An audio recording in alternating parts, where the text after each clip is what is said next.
wabarakatuh. Apa kabar anak-anak semuanya? Semoga kalian selalu dalam lindungan Allah Subhanahu wa Ta'ala. Bertemu lagi dengan saya Usnawi Rahayu dalam mata pelajaran Bahasa Indonesia di kelas 11.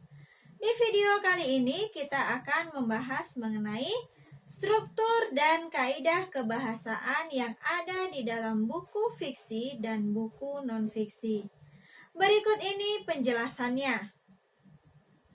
Struktur buku fiksi. Struktur buku fiksi yang pertama yaitu abstraksi. Bagian ini adalah bagian pendahuluan dari sebuah karangan cerita fiksi. Yang kedua yaitu orientasi. Pada bagian ini berisi tentang pengenalan tokoh yang terlibat dalam cerita, dan bagian ini pula yang menjadi bagian awal dari penjelasan teks cerita di sebuah buku non-fiksi. Yang ketiga yaitu komplikasi. Di bagian ini, saat-saat dimulainya suatu permasalahan atau bisa disebut juga munculnya masalah dari teks cerita fiksi, dan di bagian ini pula menjadi daya tarik tersendiri bagi pembaca pada sebuah buku fiksi. Yang keempat yaitu evaluasi. Bagian ini adalah bagian pemecahan masalah atau penyelesaian masalah yang sedang dihadapi oleh para tokoh.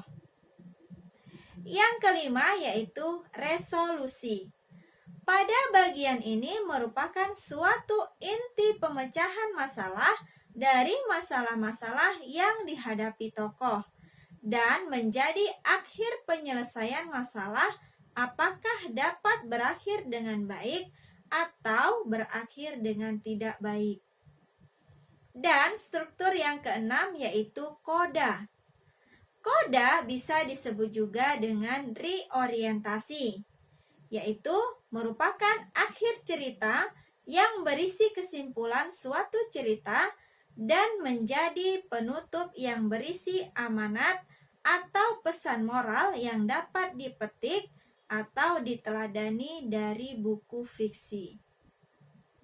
Sedangkan struktur buku non-fiksi ada 3 jenis, yaitu yang pertama adalah orientasi. Bagian ini berisi tentang pengenalan tokoh yang terlibat dalam cerita. Yang kedua, urutan peristiwa. Berisi urutan peristiwa yang terjadi dalam cerita mulai dari awal permasalahan sampai akhir permasalahan.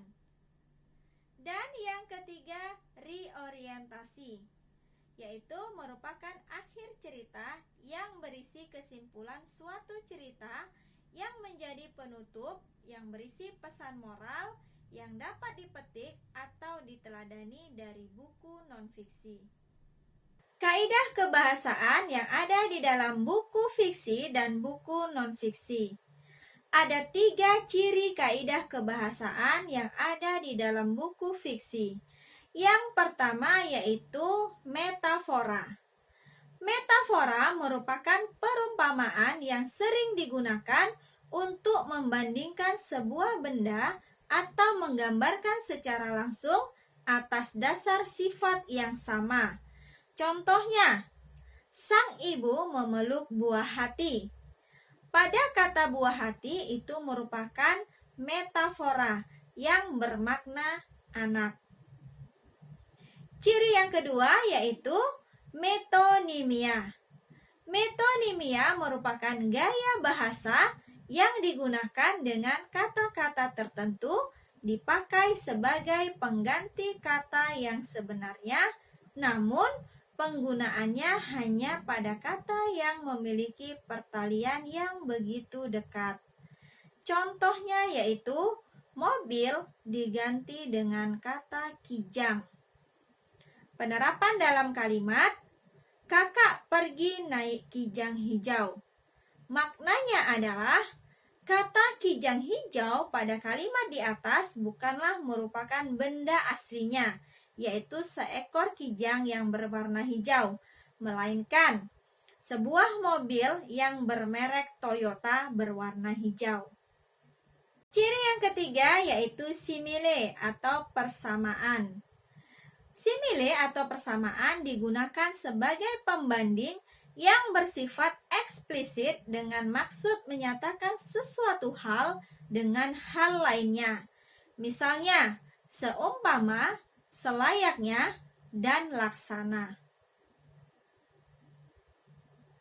Sedangkan ciri atau kaidah kebahasaan dalam buku non-fiksi yaitu yang pertama, menggunakan kata baku yang terkesan resmi atau formal.